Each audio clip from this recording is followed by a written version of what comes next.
अगली खबर कांग्रेस को लेकर है। कांग्रेस @99 को लेकर है। अगली खबर उस विषय से जुड़ी है जो कांग्रेस के लिए बेहद चिंताजनक विषय है।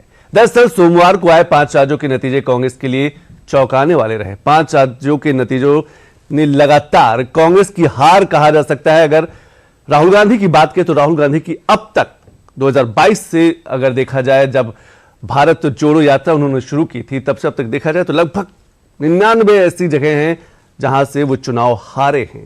तो इसीलिए हार @99 पर एक खास रिपोर्ट। असम में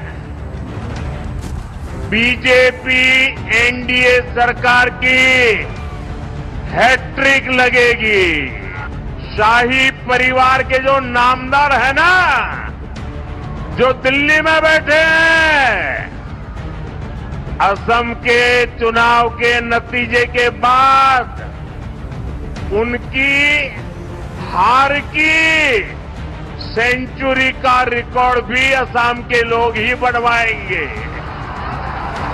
असम में चुनावी रैली के दौरान दिया गया पीएम मोदी का ये बयान फिलहाल सियासी मैदान में कांग्रेस की हकीकत बनती नजर आ रही है। दरअसल सोमवार को आए 5 राज्यों के विधानसभा चुनावों के निर्णायक जनादेश ने जहां एक तरफ उन राज्यों की सियासी बागडोर का फैसला तय कर दिया, वहीं देश की सबसे पुरानी राजनीतिक पार्टी कांग्रेस को गहरे आत्ममंथन में डाल दिया है। 5 राज्यों के नतीजों के साथ ही जहां बीजेपी ने 2 राज्यों में प्रचंड जीत दर्ज की है और एक राज्य में एनडीए गठबंधन को जनता का समर्थन मिला है, मगर कांग्रेस किसी भी राज्य में पूर्ण बहुमत कायल करने में चूक गई। 5 राज्यों में कांग्रेस का हाल क्या रहा, इस पर भी एक नजर डाल लेते हैं।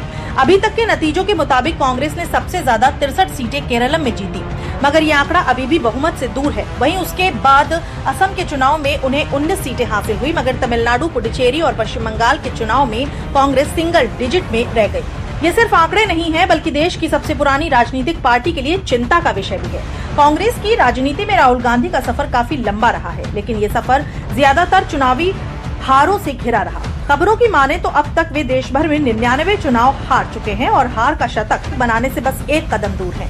अगर राज्यों और सालों के हिसाब से उनके चुनावी नतीजों को देखें तो तस्वीर काफी चिंताजनक नजर आती है। बार बार मिल रही ये नाकामयाबी न केवल राहुल गांधी के करियर पर सवाल उठाती है, बल्कि इस बात की तरफ भी इशारा करती है कि उनके नेतृत्व में कांग्रेस के लिए आगे की राह कितनी मुश्किल भरी है। वहीं 5 राज्यों में कांग्रेस के प्रदर्शन पर बीजेपी सांसद संबित पात्रा ने ट्वीट कर एक फोटो शेयर की, जिसमें साल के साथ अब तक राहुल गांधी के नेतृत्व में कांग्रेस को किन चुनावों में शिकस्त हासिल हुई है, ये दर्शाया गया है। संबित पात्रा ने फोटो शेयर करने के साथ ही ट्वीट में लिखा कि राहुल गांधी शतक के करीब पहुंच चुके हैं। देश की सबसे पुरानी राजनीतिक पार्टी और एक समय पर ज्यादातर राज्यों में बहुमत के साथ अपनी सरकार बनाने वाली सियासी पार्टी कांग्रेस को न सिर्फ लंबे समय से सियासी मैदान में निराशा हासिल हुई है, बल्कि फिलहाल देश के सियासी मैदान में भी कांग्रेस की पकड़ लगातार कमजोर होती दिख रही है। मई 2026 तक के नवीनतम आंकड़ों और चुनावी नतीजों पश्चिम बंगाल में जीत के बाद के अनुसार भारत में कुल 22 राज्यों और केंद्र शासित प्रदेशों में बीजेपी या एनडीए की सरकार है। इसमें 20 राज्य और दिल्ली व पुडुचेरी जैसे केंद्र शासित प्रदेश शामिल हैं। वहीं कांग्रेस सीधे तौर पर 4 राज्यों में सत्ता में है, जबकि वो झारखंड और जम्मू कश्मीर में गठबंधन सरकारों का हिस्सा है। इसके अलावा पंजाब में आम आदमी पार्टी आप और मिजोरम में जोरम पीपल्स मूवमेंट ZPM की सरकार है, जो कांग्रेस या भाजपा के सहयोगी नहीं है। कांग्रेस की सियासी जमीन पर मजबूती के लिए सबसे बड़ा टर्निंग पॉइंट साल 2014 के आम चुनाव साबित हुए थे। इस साल पार्टी ने लोकसभा चुनाव तो हारा ही, साथ ही राज्य स्तर पर आंध्र प्रदेश, अरुणाचल प्रदेश, हरियाणा, जम्मू और कश्मीर, झारखंड, महाराष्ट्र, ओडिशा, सिक्किम और तेलंगाना में भी उसे करारी हार मिली।